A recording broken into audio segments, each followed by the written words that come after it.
Good morning, students. Today in this session I am going to start a new chapter, gravitation. Okay, this one, gravitation. Already you knew about the scientist Sir Isaac Newton. In the laws of motion chapter you studied about Newton's laws of motion. Their first law of motion, it explains force and inertia. Now this gravitation is also a force, or there is a name of the force. It's given by Sir Isaac Newton. ಅಂದರೆ gravitation ಒಂದು ಹೆಸರು, ಅಂದರೆ name of the force between two bodies in the universe. ಎರಡು ವಸ್ತುಗಳ ನಡುವೆ ಇರುವ ಬಲವನ್ನು gravitation ಅಂತ ಹೆಸರಿಸಿದೆ ಸರ್ ಐಸಾಕ್ ನ್ಯೂಟನ್. ಅಂದರೆ ನ್ಯೂಟನೇ when he saw that apple falling from the tree, ಒಂದು ಮರದಿಂದ ಆ್ಯಪಲ್ ಕೆಳಗೆ ಬಿದ್ದಾಗ ಅದು ಕೆಳಗೆ ಏಕೆ ಬೀಳುತ್ತೆ, ಮೇಲೆ ಯಾಕೆ ಹೋಗಲ್ಲ, ಕೆಳಗಡೆ ಅಂದರೆ ಆ್ಯಪಲನ್ನು ಅರ್ಥ ಕಡೆಗೆ ಪುಲ್ ಮಾಡೋದು, ಎಳೆಯುವ ಒಂದು ಫೋರ್ಸ್ ಇದೆ, ಆಕರ್ಷಣ ಬಲ ಇರುತ್ತದೆ. ಆ ಆಕರ್ಷಣ ಬಲವನ್ನೇ ಗ್ರಾವಿಟೇಷನಲ್ ಫೋರ್ಸ್ ಅಂತ ನ್ಯೂಟನ್ ಕರೆದಿದ್ದಾನೆ. Newton discovered the gravitational force when he saw the apple falling from the tree. ನಿಮಗೆ ಗೊತ್ತಿದೆ 4 ಫಂಡಮೆಂಟಲ್ ಫೋರ್ಸಸ್ ಇನ್ ನೇಚರ್ ಇದೆ. ಯಾವುದೆಲ್ಲ ಎಂದರೆ ಗ್ರಾವಿಟೇಷನಲ್ ಫೋರ್ಸ್ ಒಂದನೇದು, ಎರಡನೇದು ಎಲೆಕ್ಟ್ರೋಸ್ಟಾಟಿಕ್ ಫೋರ್ಸ್, ಮತ್ತು ಮೂರನೇದು ವೀಕ್ ನ್ಯೂಕ್ಲಿಯರ್ ಫೋರ್ಸ್, ನಾಲ್ಕನೇದು ಸ್ಟ್ರಾಂಗ್ ನ್ಯೂಕ್ಲಿಯರ್ ಫೋರ್ಸ್. ಅಲ್ಲಿ ಸ್ಟ್ರಾಂಗೆಸ್ಟ್ ತುಂಬ ಪ್ರಬಲವಾದ ಫೋರ್ಸ್ ಯಾವುದು? Strong nuclear force. ಅಂದರೆ ತುಂಬ ದುರ್ಬಲವಾದ ವೀಕೆಸ್ಟ್ ಫೋರ್ಸ್ ಯಾವುದು in the nature? That is the gravitational force, ಗುರುತ್ವಾಕರ್ಷಣೆ ಬಲ. ಮತ್ತು ಈ ಗ್ರಾವಿಟೇಷನಲ್ ಫೋರ್ಸ್ ದುರ್ಬಲವಾಗಿದ್ದರೂ ಅದು it place on important role in the initiating the birth of the stars ಅಧ್ಯಯನ ಮಾಡಲು, ಅಥವಾ it controls the entire structure of the universe. ಅಲ್ಲಿ ಆ ಕೇಸಸ್ಸಲ್ಲಿ ಈ ಗ್ರಾವಿಟೇಷನಲ್ ಗುರುತ್ವಾಕರ್ಷಣೆ ಬಲ ಎಂಬುದು ತುಂಬ ಪ್ರಾಮುಖ್ಯವಾದ ಪಾತ್ರವನ್ನು ವಹಿಸುತ್ತದೆ. ಈಗ ಗ್ರಾವಿಟೇಷನಲ್ ಫೋರ್ಸ್ ಈಗ ನಾವು ಅಬ್ಸರ್ವ್ ಮಾಡ್ಬೋದು. ಈಗ ಚಾಕನ್ನು ನಾನು ಮೇಲೆ ಬಿಸಾಡಿದರೆ ಅದೆಲ್ಲಿ ಬೀಳುತ್ತೆ? ಕೆಳಗೆ ಬೀಳುತ್ತೆ. It falls on the surface. ಅಂದರೆ ಈ ಚಾಕ್ ಪೀಸನ್ನು ಯಾವುದು ಗುರುತ್ವಾಕರ್ಷಣೆ ಬಲ ಆಕರ್ಷಿಸುತ್ತದೆ. The chalk piece it fall down towards the centre of the earth. ಈ Newton he proposed the universal law of gravitation. That is, according to Newton's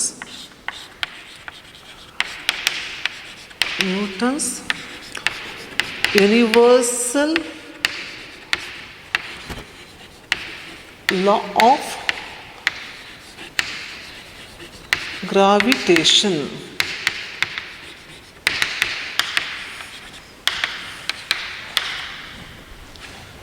The universal law of gravitation, it states that every body in the universe, ಅಂದರೆ ನಮ್ಮ ವಿಶ್ವದ ಪ್ರತಿಯೊಂದು ವಸ್ತು, it attracts every other body with a force which is directly proportional to product of their masses and inversely proportional to square of the distance between them.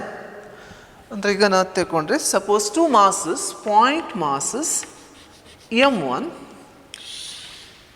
ಯಾವ್ದು ತಗೊಂಡೆ, m2 ಅಂತ ತಗೊಂಡೆ. 2 point masses ಯಾವುದು ರೆಪ್ರೆಸೆಂಟ್, 2 ಪಾಯಿಂಟ್ಸಲ್ಲಿ represent ಮಾಡಿದೆ. Okay, ಇದರ ನಡುವೆ ಇರುವ ದೂರವನ್ನು ನಾನು r ಅಂತ ತಗೊಳ್ತೇನೆ. Okay, Newton's universal law of gravitation ಏನು ಸ್ಟೇಟ್ ಮಾಡ್ತಾನೆ, ಏನು ಹೇಳ್ತದೆ?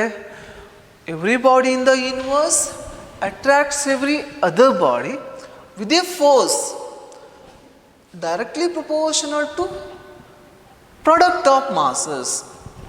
If I consider F ಎಂಬುದು, F it is a force acting on m2 due to ಯಾವುದು m1. ಅಂದರೆ ಈ m2 ಎಂಬ ಮಾಸನ್ನು ಯಾವುದು ಆಕರ್ಷಿಸ್ತದೆ? m1. ನಾನು ಮ್ಯಾಗ್ನಿಟ್ಯೂಡ್ ಮಾತ್ರ ತಗೊಂಡೆ, ಬಲದ ಪರಿಮಾಣವನ್ನು ಎಫ್ ಎಂಬ ಲೆಟರಿಂದ ತಗೊಂಡೆ. ಈ ಎಫ್ ಎಂಬುದು directly proportional to product of their masses. ಹೇಳಿದ್ನಲ್ಲ, ಅವನು ಲಾ ಏನು ಹೇಳುತ್ತೆ, every body in the universe it attracts every other body with a force directly proportional to product of their masses. ಅಂದರೆ ಈಗ M2 ನ ಆಕರ್ಷಿಸಿ ಈ ಕಡೆ ಆಕರ್ಷಣೆಗೊಳ್ಳುತ್ತಲ್ಲ, ಬಲ ಎಂಬುದು ಈ ಎರಡು ಮಾಸ್ಗಳ ಗುಣಲಬ್ಧಕ್ಕೆ ನೇರ ಅನುಪಾತದಲ್ಲಿ ಇರುತ್ತದೆ. Magnitude of force directly proportional to product of their masses. And this force F inversely proportional to square of the distance. ಈ ಫೋರ್ಸ್ ಆಫ್ ಅಟ್ರಾಕ್ಷನ್ ಇದರ ಮ್ಯಾಗ್ನಿಟ್ಯೂಡ್ ಯಾವುದಕ್ಕೆ ವಿಲೋಮ ಅನುಪಾತದಲ್ಲಿರುತ್ತೆ? Square of the distance. Distance which one I consider? R is the distance now. F is inversely proportional to R square. If we combine these two equation, what we can get? ಎರಡನ್ನು combine ಮಾಡಿ ಜೋಡಿಸಿ ಏನು ಸಿಗುತ್ತೆ? F directly proportional to M1 M2 divided by R square. ಅಂದರೆ ಪ್ರತಿಯೊಂದು ವಸ್ತು ಇನ್ನೊಂದು ವಸ್ತುವಿನಿಂದ ಆಕರ್ಷಿಸಲ್ಪಡುತ್ತದೆ. ಆ ಆಕರ್ಷಣೆಯ ಬಲ ಇದು F ಇತ್ತಲ್ಲ, ಯಾವುದಕ್ಕೆ ನೇರ ಅನುಪಾತದಲ್ಲಿರುತ್ತದೆ? ಎರಡು ರಾಶಿಗಳ ಗುಣಲಬ್ಧಕ್ಕೆ ನೇರ ಅನುಪಾತದಲ್ಲಿರುತ್ತದೆ. ಅದರ ಯಾವುದು ದೂರ? ಸ್ಕ್ವೇರ್ ಆಫ್ ದ ಡಿಸ್ಟೆನ್ಸ್, ಅಂದರೆ ಡಿಸ್ಟೆನ್ಸಿನ ವರ್ಗ. ಡಿಸ್ಟೆನ್ಸ್ ದೂರ, ಡಿಸ್ಟೆನ್ಸಿನ ವರ್ಗಕ್ಕೆ ವಿಲೋಮ ಅನುಪಾತದಲ್ಲಿರುತ್ತದೆ. ಈಗ ನಾನಿಲ್ಲಿ ಎರಡು ಪಾಯಿಂಟ್ ಮಾಸ್ ತಗೊಂಡೆ, ಅದರ ಬೆರದಲ್ಲೂ ಟೂ ಬಾಡೀಸ್ ತಗೊಂಡ್ರೆ M1 M2 ಯಾವುದದು? Any two bodies. ಹಾಗಿದ್ರೆ ಮಾಸ್ ಎಲ್ಲಿ ಕಾನ್ಸಂಟ್ರೇಟ್ ಆಗಿರುತ್ತೆ? ಸೆಂಟರ್. ಇದ್ರದ್ದು ಪುನಃ ಮಾಸ್ ಒಂದು ಪಾಯಿಂಟಲ್ಲಿ ಕಾನ್ಸಂಟ್ರೇಟ್ ಆಗಿರುತ್ತೆ. Understood? Now this two, the gravitational forces, it is acting along the line joining the two center of masses. Understood? Two center of masses. And the center along the line, this forces is acting. Which one? Gravitational force is acting along the line joining the center of masses. Now here F directly proportional to M1 M2 divided by R square. Otherwise you can write F equal, the proportional sign ಬಂದು equal ಬಂದಾಗ ನಮಗೆ ಒಂದು constant ಸಿಗುತ್ತೆ, ಸ್ಥಿರಾಂಕ. ಈ capital G ಎಂಬುದೇನು? ಸ್ಥಿರಾಂಕ. Its value remains constant. G M1 M2 divided by R square. Now this constant G is known as gravitational constant. Gravitational constant.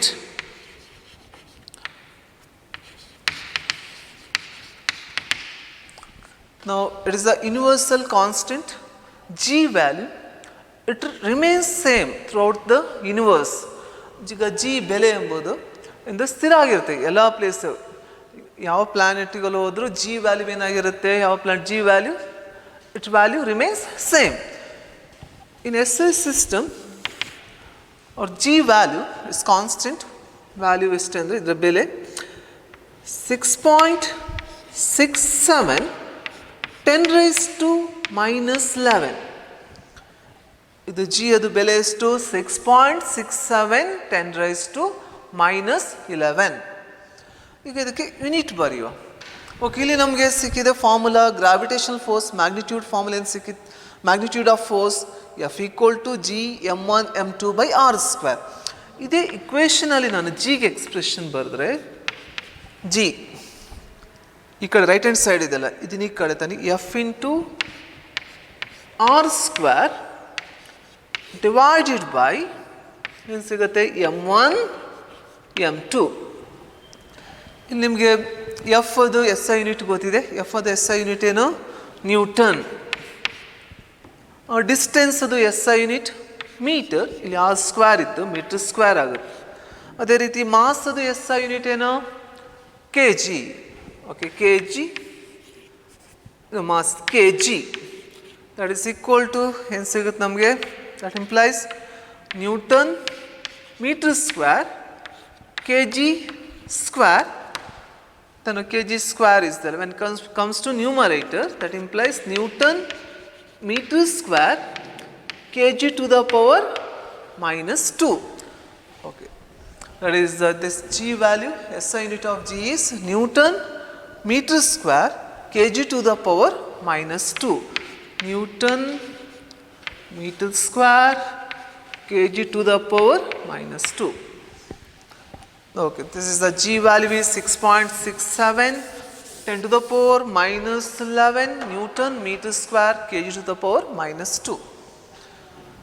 Now this g value, now it does not depends on the medium between these two masses. ಈ G value ಎಂಬುದು ಇದರ ನಡುವಿನ ಮಾಧ್ಯಮ, ಯಾವುದೇ ಮಾಧ್ಯಮ ಇದ್ರೂ ಅದನ್ನು ಅವಲಂಬಿತವಾಗಿರುವುದಿಲ್ಲ. Understood? It may be air medium, it may be water, etc. Okay. G is a constant. ಈ ಗ್ರಾವಿಟೇಷನಲ್ ಫೋರ್ಸ್, ದಿಸ್ ಫೋರ್ಸ್, ಇದಕ್ಕೆ ಕೆಲವು ಪ್ರಾಪರ್ಟೀಸ್ ಇದೆ. Already you knew that gravitational force it's always attractive force. ಯಾವಾಗಲೂ gravitational force ಯಾವ ಸ್ವಭಾವವನ್ನು ತೋರಿಸುತ್ತೆ? Attractive, ಆಕರ್ಷಣೆಯ ಸ್ವಭಾವವನ್ನು ತೋರಿಸುತ್ತದೆ. ಗ್ರಾವಿಟೇಷನಲ್ ಫೋರ್ಸ್ ಇಲ್ಲಿ direct inversely proportional to square of the distance. ಈ ಎಕ್ಸ್ಪ್ರೆಷನಲ್ಲಿ ಏನು ಬಂದಿದೆ, ಆರ್ ಸ್ಕ್ವೇರ್ ಇತ್ತಲ್ಲ, it is inversely proportional to square of the distance.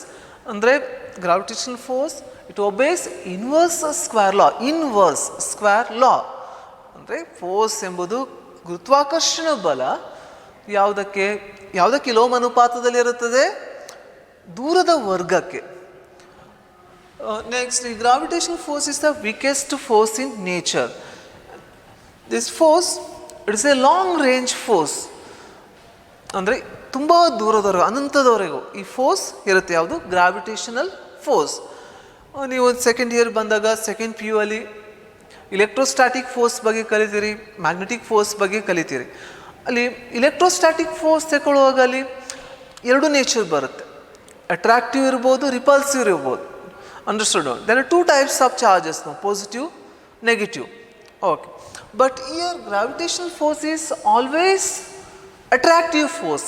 And gravitational force, it follows inverse square law. Ali Coulombian force also it follows inverse square law. Ade magnetic force baruvaga ali poles baruttalla, north pole, south pole. Ali like poles enagutte? Like poles repulse, unlike force attracts. Okay, this is the main very important relation for magnitude of which one? Gravitational force F equal to G m1 m2 by r square. Okay, next we can write the dimensional equation for gravitational constant. We knew that formula G from this expression F r square divided by m1 m2. That is dimension formula for G. That is first you have to write dimension formula for force. We can write individually dimension formula for different terms. Like dimension equation force ಏನು, force ಸೂತ್ರ ಏನು? m into a. ಅಂದರೆ dimension formula ಏನಾಗುತ್ತೆ? m mass m, acceleration L t minus 2 next r square distance ಅಲ್ಲ, distance dimension formula ಏನು? L ವರ್ಗ ಆಗಿರುತ್ತೆ. ಅದೇ ರೀತಿ mass dimension formula M. Next mass M two ಅದು dimension formula M. That is equal to ಏನು ಸಿಗುತ್ತೆ? ಎಮ್ ಇಲ್ಲಿ ಎಲ್ ಟು ದ ಪವರ್ 1 ಇದೆಯಲ್ಲ ಘಾತ, ಇಲ್ಲಿ 2 ಇದೆ. ಟೋಟಲ್ ಎಷ್ಟಾಗುತ್ತೆ?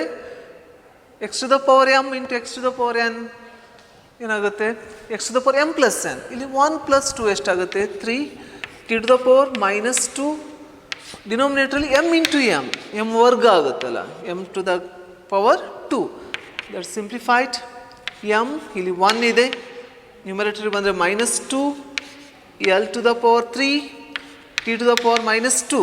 That we can get dimension formula for G is M to the power 1 minus 2, that is minus 1, L to the power 3, T to the power minus 2. Now this is the dimension formula for gravitational constant G equal to m to the power minus 1, m to the power plus 3, T to the power minus 2.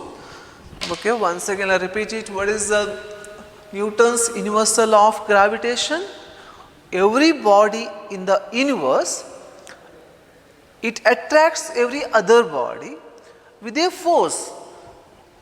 The force which is directly proportional to product of their masses, inversely proportional to square of the distance between their centers. Understood, no? This is about Newton's universal law of gravitation.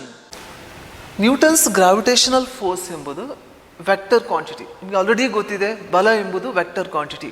ಅಂದರೆ vector ಕ್ವಾಂಟಿಟಿಗೆ magnitude ಇರುತ್ತೆ, direction ಇರುತ್ತೆ. The vectors having both magnitude and direction. ಈಗ ನಾವು ನ್ಯೂಟನ್ಸ್ನ force between m1 and m2 we can write in vector form. If I consider vector F12 is the force acting on m1 due to m2 ಅಂತ ತಗೊಂಡೆ. ಅಂದರೆ vector F12 ಬಲ, ಇದು ಯಾವುದರ ಮೇಲೆ ಆ್ಯಕ್ಟ್ ಮಾಡೋದು? m1 due to mass m2. ಅದೇ ಥರ ಈ ಕಡೆ ತಗೊಂಡ್ರೆ ನಾ vector F21 the force acting on m2 due to mass m1. If I consider unit vector R12 is a direction directed from m1 to m2. ಇದು unit vector having unit magnitude. ಅದು ದಿಕ್ಕು ಯಾವ ಕಡೆ ತಗೊಂಡೆ ನಾನು? m1 ಇಂದ m2 ಕಡೆಗೆ. ಈಗ Newton's universal law of gravitation apply ಮಾಡಿದರೆ vector F21 force acting on m2 due to m1 equal to G, gravitation constant, product of masses m1 m2 divided by square of the distance between their center. ಈಗ ನಾನಿಲ್ಲಿ unit vector ದಿಕ್ಕು ಯಾವ ಕಡೆ ತಗೊಂಡೆ? m1 to m2. Force ದಿಕ್ಕು ಯಾವ ಕಡೆ ಇದೆ? ಈ ಕಡೆ ಬರುತ್ತೆ, ಅಂದರೆ ಟುವರ್ಡ್ಸ್ m1. ಅಂದರೆ ಈ ಫೋರ್ಸ್ ಮತ್ತು ಯೂನಿಟ್ ವೆಕ್ಟರ್ ಅಪೋಸಿಟ್ ದಿಕ್ಕಿದ್ದ ಕಾರಣ ಇಲ್ಲಿ ಮೈನಸ್ ತಗೊಳ್ಬೇಕು. Minus unit vector R12.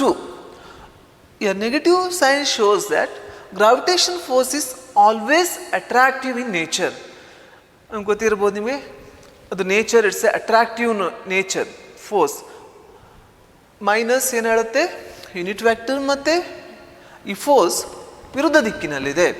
ಅದೇ ರೀತಿ I can right vector F12 that is equal to G m1 m2 r square. ನಾನೀಗಲೇ ಯೂನಿಟ್ ವೆಕ್ಟರ್ ತಗೊಳ್ಬೇಕು. Unit vector 21 it's directed from m2 m1. ಫೋರ್ಸ್ಗೆ ಇದು force vector F12ಗೆ ವಿರುದ್ಧ ದಿಕ್ಕಿನಲ್ಲಿದೆ. ಅದರಿಂದ ಮೈನಸ್ ಯೂನಿಟ್ ವೆಕ್ಟರ್ ಯಾವುದು? 2 1. ನಾವು these two unit vectors magnitude ಒಂದಂತ, ಬೆಲೆ ಪರಿಮಾಣ ಒಂದಂತ ಗೊತ್ತಿತ್ತು, ಅದು ದಿಕ್ಕು ಅಪೋಸಿಟ್ ಇದೆ. That is unit vector 12 equal to minus unit vector 21. Minus ಯಾಕೆ ಇಲ್ಲಿ ಬರೆದಿದ್ದೇನೆ? What it signifies? They are in opposite in directions.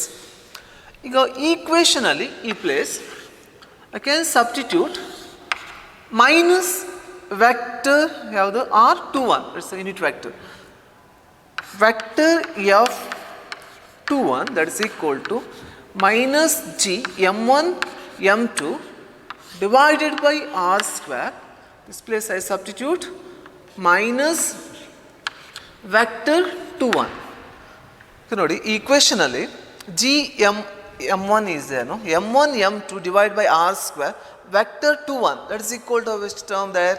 Vector F12. That is vector F21 equal to, here minus is there, and this full term ಏನಂತ ಹೇಳುತ್ತೆ? F vector F12. ಇದೆರಡು force vector F21, vector F12 they are equal in magnitude, ಪರಿಮಾಣ same ಇರುತ್ತೆ, ಆದರೆ direction ಯಾವುದರಲ್ಲಿ ಇರುತ್ತೆ, opposite ದಿಕ್ಕಲ್ಲಿ ಇರುತ್ತೆ. In general if I consider, general ಆಗಿ ಒಂದೇ ಯೂನಿಟ್ ವೆಕ್ಟರ್ ತಗೊಳ್ಳೋ, R is the unit vector, is directed from M1 to M2. F is the force acting on M2 due to M1. Okay, vector F, you can write in the form G, product of mass M1 M2, ದೂರ ಏನು ತಗೊಂಡಿದೆ, M1 M2 ಇರೋ ದೂರ R square. Unit vector R cap is directed from M1 to M2. ಇಲ್ಲಿ unit vector ಬರೆದ್ರೆ ಸರಿಯಾಗುತ್ತಾ? ಏನು ತಗೊಳ್ಬೇಕು ಇಲ್ಲಿ, ಈ ಫೋರ್ಸ್ ಮತ್ತು ಯೂನಿಟ್ ವೆಕ್ಟರ್ ವಿರುದ್ಧ ದಿಕ್ಕಿನಲ್ಲಿದೆ, ಅದಕ್ಕೆ ಮೈನಸ್ ತಗೊಳ್ಬೇಕು. ಈ ಥರ ಬರೀಬೋದು. ಅಂದರೆ ವೆಕ್ಟರ್ ಫಾರ್ಮಲ್ಲಿ vector F equal to minus G M1 M2 vector it is unit vector R divided by R square. ಈಗ ನ್ಯೂಟನ್ಸ್ ಯೂನಿವರ್ಸಲ್ ಆಫ್ ಗ್ರಾವಿಟೇಷನ್ ಫೋರ್ಸ್ಗೆ ಎಕ್ಸ್ಪ್ರೆಷನ್ ಗೊತ್ತಾಯ್ತು ನಮಗೆ, F equal to G M1 M2 by R square. Okay, ಅದಕ್ಕೆ ಸಂಬಂಧಪಟ್ಟ ಒಂದು problem solve ಮಾಡುವ. Okay, ಒಂದು problems ಇಲ್ಲಿ ಬರ್ತಿದ್ದೇನೆ. 2 spheres of masses 20 kg and 10 kg are 20 centimeter apart. Calculate the force between them. ಇದು ಯೂನಿವರ್ಸಲ್ ಗ್ರಾವಿಟೇಷನಲ್ ಕಾನ್ಸ್ಟೆಂಟ್ ವ್ಯಾಲ್ಯೂ ಕೊಟ್ಟಿದ್ರು, G equal to 6.67 10 raised to -11 newton metre square kg to the power -2. Okay, ಇಲ್ಲಿ mass ನಾವು ತೆಗೊಳ್ಳೋ solution. ಇದಕ್ಕೆ mass M1 ಎಷ್ಟು ಕೊಟ್ಟಿದ್ದಾರೆ, 20 kg, M2 ಇಷ್ಟು 10 kg. Separation ನಡುವಿರೋ ಸಪರೇಷನ್ ಇಷ್ಟು R 20 centimeter. G gravitation value constant, gravitation constant ಎಷ್ಟು ಕೊಟ್ಟಿದ್ರೆ 6.67 10⁻⁻11 newton metre square kg to the power -2. Okay, ಇಲ್ಲಿ ಸೀದಾ ಯೂನಿಟ್ ಫಸ್ಟ್, ಇದು ಕೆ ಜಿಯಲ್ಲಿದೆ, ಇದು ಕೆ ಜಿಯಲ್ಲಿದೆ, SI ಯೂನಿಟಲ್ಲಿದೆ. ಆದರೆ ಡಿಸ್ಟೆನ್ಸನ್ನು ಯಾವುದು ಕೊಟ್ಟಿದ್ರು, ಸೆಂಟಿಮೀಟ್ರಲ್ಲಿ ಕೊಟ್ಟಿದ್ರು. ಈ ಸೆಂಟಿಮೀಟ್ರನ್ನ ಯಾವುದಕ್ಕೆ ಕನ್ವರ್ಟ್ ಮಾಡಬೇಕು, ನಾವು ಮೀಟ್ರಿಗೆ ಕನ್ವರ್ಟ್ ಮಾಡಬೇಕು. ಅಂದರೆ 1 ಮೀಟರ್ ಅಂದರೆ 100 ಸೆಂಟಿಮೀಟರ್. ಸೆಂಟಿಮೀಟರ್ ಮೀಟ್ರಿಗೆ ಅಂದರೆ ಎಷ್ಟಾಗುತ್ತೆ, 20 × 10⁻ಎಷ್ಟು 1/100, ದಟ್ ಈಸ್ 10⁻⁻2 ಮೀಟರ್. ಓಕೆ, ಈಗ formula M1 M2 G. Question ಏನು, calculate the force. Force question ಅಲ್ಲ, ಫೋರ್ಸ್ ಕ್ಯಾಲ್ಕುಲೇಟ್ ಮಾಡಬೇಕು, ಗ್ರಾವಿಟೇಷನಲ್ ಫೋರ್ಸ್. ಸೂತ್ರ ಏನು, F in terms of G M1 M2 R G M1 M2 divide by ಏನಾಗುತ್ತೆ, R square ಆಗುತ್ತೆ.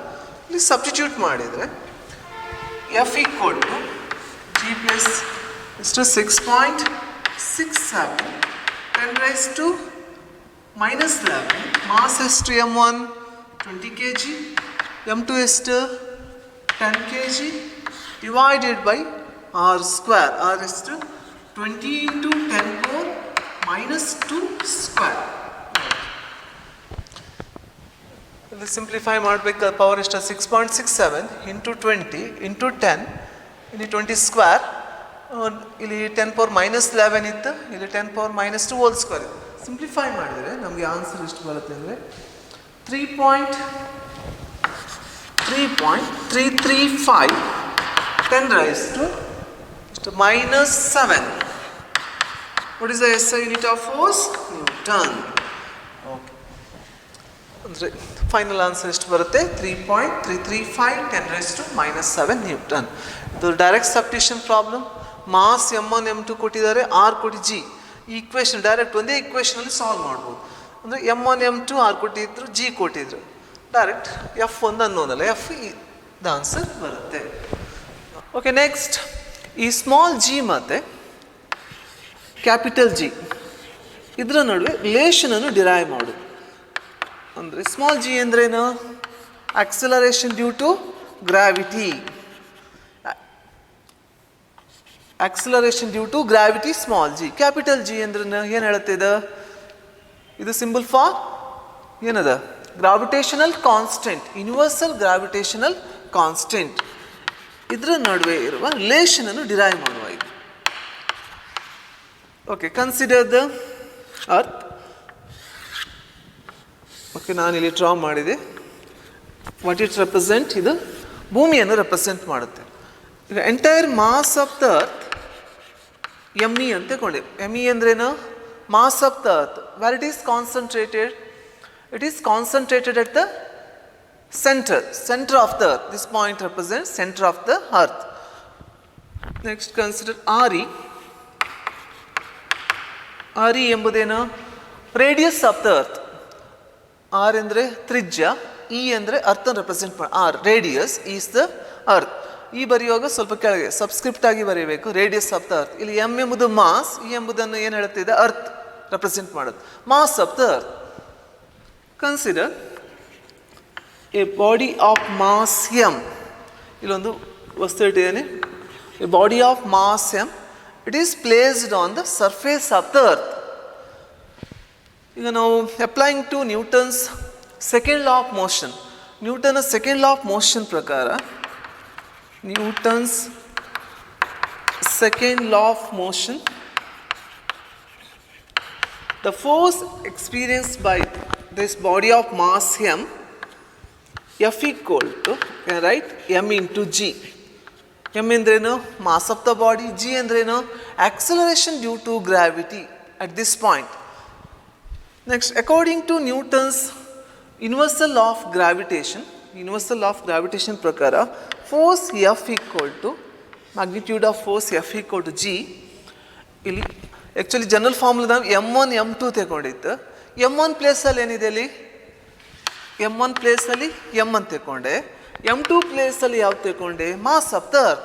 ಇಲ್ಲಿ product ಬರೆಯುವಾಗ M1 M2 ಬದಲು M into ME divided by distance. M small M capital M ಇಗೆ ಇರುವ distance ಯಾವುದು? R E. That is R E ತಗೊಂಡೆ. ಅಂದರೆ ಇಲ್ಲಿ R equal to R E ಆಯಿತು, R E square. Consider first one as equation 1. ಇದು ಎರಡನೇ ಸಮೀಕರಣ ಅಂತ ತಗೊಳ್ಳೋ. ಈಗ ಇದರಲ್ಲಿ ಲೆಫ್ಟ್ ಹ್ಯಾಂಡ್ ಸೈಡಲ್ಲಿ ನೋಡಿ ಎಫ್ ಇದೆ, ಎರಡನೇ ಇಕ್ವೇಷನಲ್ಲಿ ಎಫ್ ಇದೆ. Left hand side equal term ಇದ್ದಾಗ you can equate the right hand side.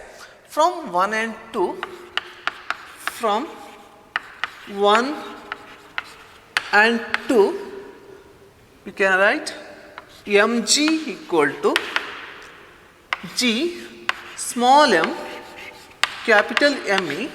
Denominator ಏನಿದೆ? ಆರ್ ಇ ಸ್ಕ್ವೇರ್ ಇದೆ. R E square. Which term get cancel? ಯಾವುದಿಲ್ಲಿ ಕಾಮನ್ ಇದೆ? ಎರಡು ಕಡೆ ಎಮ್ ಕಾಮನ್ ಇದೆ, ಕ್ಯಾನ್ಸಲ್ ಆಗುತ್ತೆ. ರಿಮೈನಿಂಗ್ ಟರ್ಮ್ ಏನು? Small g equal to g ME divided by R E square. Okay, this is the relation between small g and capital G. Small g equal to capital G ME divided by R E square.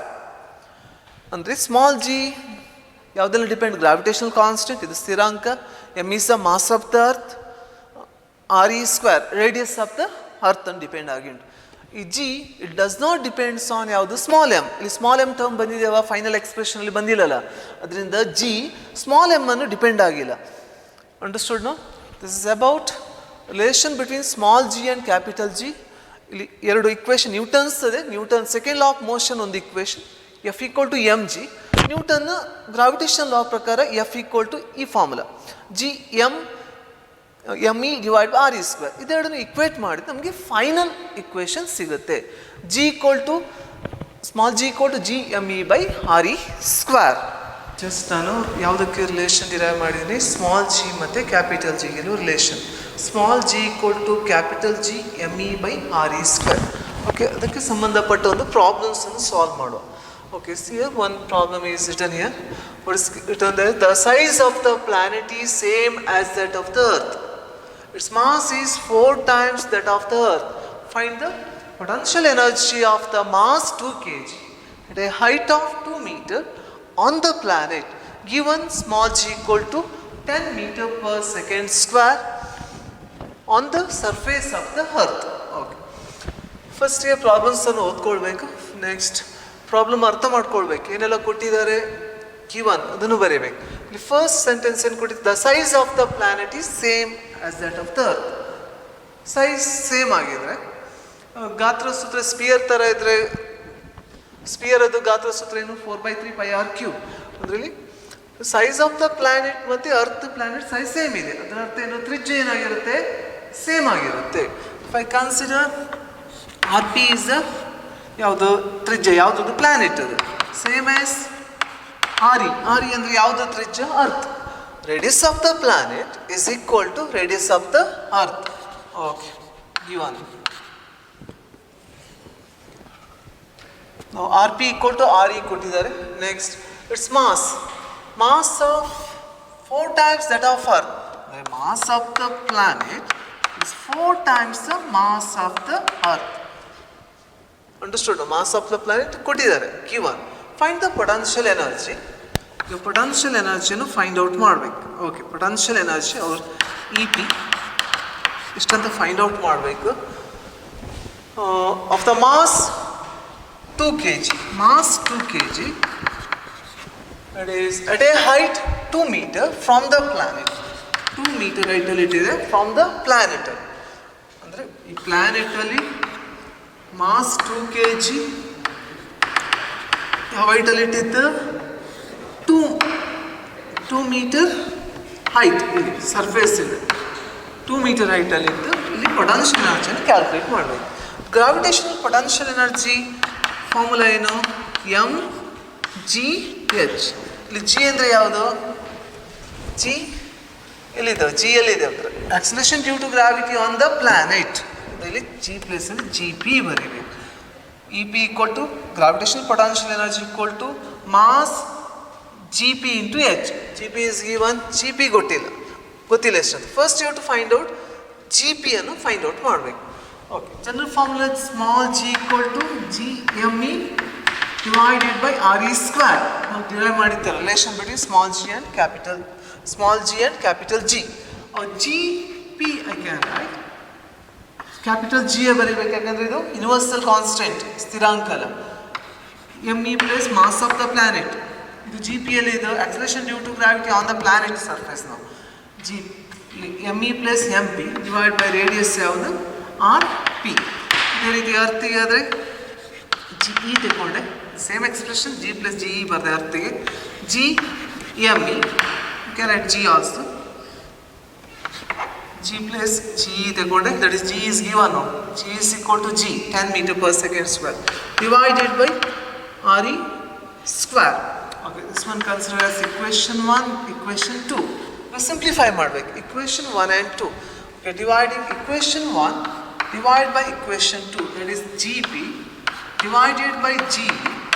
GP expression ಏನು, G MP divided by RP square into divide ಮಾಡೋಗಿದೆ ಏನಾಗುತ್ತೆ, ಇದು numerator ಬರುತ್ತೆ RE square divided by G ME.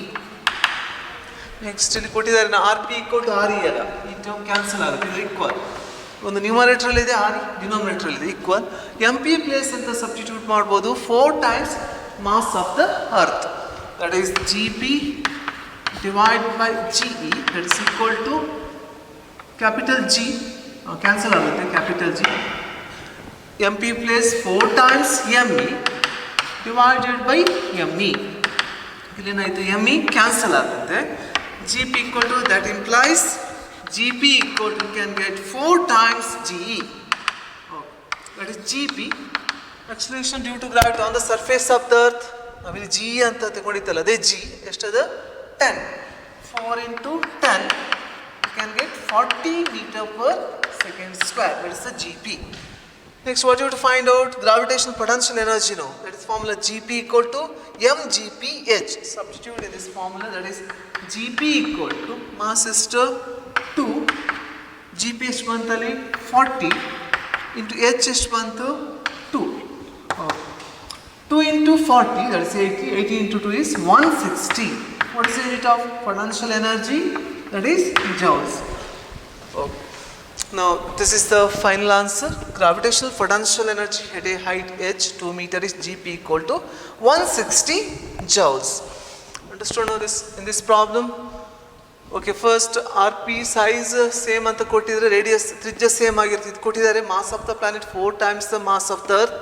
Next gravitation potential energy mgph. ಈ ಸೂತ್ರ ಇಲ್ಲಿ ಬೇಕಾದ G P ಅನ್ನು first calculate ಮಾಡಬೇಕು. ಜಿ ಪಿ ಕ್ಯಾಲ್ಕುಲೇಟ್ ಮಾಡೋ G equal to GME RE square. ಪ್ಲಾನೆಟ್ಗೆ ಜಿ ಪಿ ಅಂತ ತಗೊಂಡು acceleration due to gravity on the planet, acceleration due to gravity on the earth it's given. Next simplify ಮಾಡಿ ನಮಗೆ ಏನು ಸಿಗುತ್ತೆ, G P ಸಿಗುತ್ತೆ. Next substitute in this formula E P equal to mgph. You can get the final answer 160 joule. Okay, one more problem is that written on the board. Okay, solve this one. We are given the mass and diameter of a planet are 3 times those of the earth. What is the acceleration due to gravity on the surface of the planet? You are given g on the earth surface is 9.8 meter per second square. Okay, in the previous problem you got the which relation is used? Relation between small g, capital G, mass of the earth and radius of the earth. The formula relation between small g, capital G, me, r is small g equal to capital G, me by r e square. Okay, see in this problem, mass and diameter of the planet. If I consider mp is the mass of the planet, dp is the diameter of the planet, are 3 times those of earth. When I consider me is the mass of the earth, then diameter I can take de. de is the diameter of the earth. Given here mass and diameter ಎಷ್ಟು times ಇದೆ, 3 times those of earth. ಅಂದರೆ ಒಂದು ಪ್ಲಾನೆಟಿನ mass ಮತ್ತು ರಾಶಿ ಮತ್ತು diameter ವ್ಯಾಸ, ಯಾವುದ್ರದ್ದು mass ಮತ್ತು ವ್ಯಾಸದ ಮೂರರಷ್ಟಿದೆ, earth. ಅಂದರೆ ಏನು ಕೊಟ್ಟಿದ್ದಾರೆ, M P is equal to 3 times mass of the earth. ಅದೇ ರೀತಿ ಡಯಾಮೀಟರ್ ಆಫ್ ದ ಪ್ಲಾನೆಟ್ ಪುನಃ 3 times ಕೊಟ್ಟಿದ್ದಾರಲ್ಲ, 3 times diameter of the earth. Okay. What is the acceleration due to gravity on the surface of the planet? To find out acceleration due to gravity gp on the surface of the planet, you have to find out. Okay, you know the relation g e on the surface of the earth, g out gv ge. You can consider g ಅಂತೂ ತಿಳ್ಕೊಳ್ಬೋದು, ಇಲ್ಲಿ G ಅಂತ ಕೊಟ್ಟಿದ್ದಾರೆ. Okay, G you can take G equal to capital G M E divided by R E square. Next what you find out G ಪಿನು, G P formula ಏನಾಗುತ್ತೆ ಹಾಗಾದರೆ ನೋಡಿ, ಇದೇ ಟರ್ಮಲ್ಲಿ ಜಿ ಪ್ಲೇಸ್ ಇದು ಅರ್ತ್ ಸರ್ಫೇಸಲ್ಲಿರುವ ಆಕ್ಸಲರೇಷನ್ ಡ್ಯೂ ಟು ಗ್ರಾವಿಟಿಗೆ expression. ಇಲ್ಲಿ ಬೇಕಾದ ನಮಗೇನು, acceleration due to gravity on the surface of ಪ್ಲಾನೆಟಲ್ಲಿ ಬೇಕು. ಆಗ G P equal to capital G change ಆಗುತ್ತಾ, ಚೇಂಜ್ ಆಗಲ್ಲ. ಯಾಕೆಂದ್ರೆ ಯೂನಿವರ್ಸಲ್ ಗ್ರಾವಿಟೇಷನಲ್ ಕಾನ್ಸ್ಟೆಂಟ್. ಅರ್ಥಲ್ಲಿ ಕ್ಯಾಪಿಟಲ್ ಜಿ ವ್ಯಾಲ್ಯೂ ಎಷ್ಟಿರುತ್ತೆ ಹೇಳಿದ್ನಲ್ಲ, ಎಷ್ಟಿರುತ್ತೆ 6.67 10 to the power minus 11 newton metre square kg to the power minus 2. ಹಾಗಾದರೆ ಪ್ಲಾನೆಟಲ್ಲೂ ಅದರ ಬೆಲೆ ಅಷ್ಟೇ ಆಗಿರುತ್ತೆ, 6.67 10 raised to minus 11 newton metre square kg to the power minus 2. Okay, ಈಗ ಮಾಸ್ ಆಫ್ ದ ಪ್ಲಾನೆಟ್ ಯಾವ ತಗೊಂಡಿರ್ತೀವಿ ನಾವು, ಎಮ್ ಪಿ, ಕರೆಕ್ಟ್ ಅಲ್ಲ? Okay, radius of the planet, ಇಲ್ಲಿ ರೇಡಿಯಸ್ ಕೊಡಲಿಲ್ಲ, ಡಯಾಮೀಟರ್ ಕೊಟ್ಟಿದ್ರು. ರೇಡಿಯಸ್ಸಿಗೂ ಡಯಾಮೀಟ್ರಿಗೂ ರಿಲೇಷನ್ ಏನು, ಡಯಾಮೀಟರ್ ಎಂಬುದು 2 times ದ ರೇಡಿಯಸ್, ಹೌದಲ್ಲ? ವ್ಯಾಸ ತ್ರಿಜ್ಯದ 2ರಷ್ಟು ಇರುತ್ತೆ. ಹಾಗಾದರೆ ಇಯರ್ ಡಿ ಪಿ ಅಂದರೆ D P equal to 2 times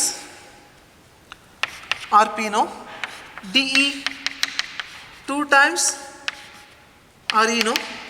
okay, correct. D P is 2 times the radius of the planet, d is 2 times the radius of the which one, earth. And dp place you can substitute 2 times rp equal to here 3 into d plus 2 times re. 2 cancel ಆಗುತ್ತೆ, ಅಂದರೆ R P equal to 3 times R E. ಡೈರೆಕ್ಟಾಗಿ ಹೇಳ್ಬೋದು radius. Okay, radius of the planet that is equal to 3 times the radius of the earth. Okay, next here GMP divided by RP square planetal. Next, substitute for MP place, I can get GP equal to capital G. What is MP place? I can substitute ಎಷ್ಟಂತ substitute ಮಾಡ್ಬೋದು ಈ ಪ್ಲೇಸಲ್ಲಿ. ಇಲ್ಲಿ ಕೊಟ್ಟಿದಾರಲ್ಲ 3 times ME. ಅದೇ ಥರ R P ಅಂದರೆ ಎಷ್ಟಾಯಿತು? 3 times R E. Denominator ಬರೆಯುವಾಗ ಆರ್ ಪಿ ಪ್ಲೇಸ್ ಎಷ್ಟು ಬರೀಬೇಕು? ನಾನು ಇಲ್ಲಿ ಏನು ಸಬ್ಸ್ಟಿಟ್ಯೂಟ್ ಮಾಡಬೇಕು? 3 times ಆರ್ ಇ ಇಷ್ಟು ಬರೆದ್ರೆ ಸಾಕ. ಏನಿದೆ ಅಲ್ಲಿ? Square is there. No you to write square, ವರ್ಗ. ಈಗ ಅದನ್ನು ಸಿಂಪ್ಲಿಫೈ ಮಾಡುವ. ಜಿ ಪಿ ಈಕ್ವಲ್ 3, ಇಲ್ಲಿ ಬರೆದೆ 3 ನಂಬರ್ನು 3 G M E divide by 3 square. 3 ಅವರ್ಗೆ ಎಷ್ಟು? 9. ಉಳಿದ ಟರ್ಮ್ ಯಾವುದು? R E square. Okay, G P equal to 3 G M E divide by 9 R E square. That is G P equal to 3 by 9. Okay, into what is this term? You know, GME by RE square.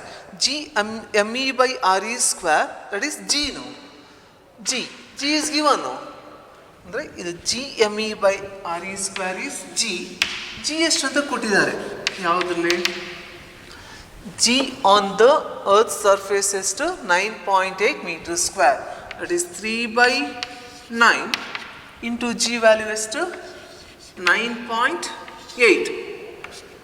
Okay, ಇದನ್ನು simplify ಮಾಡಿ 3 into 9.8 divided by 9.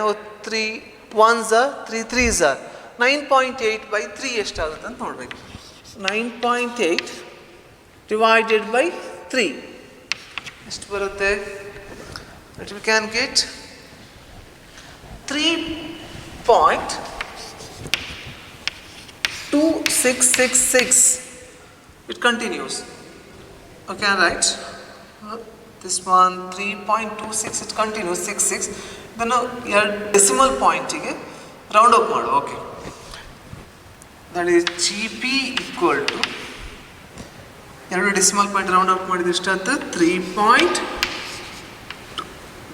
3.27 meter per second square.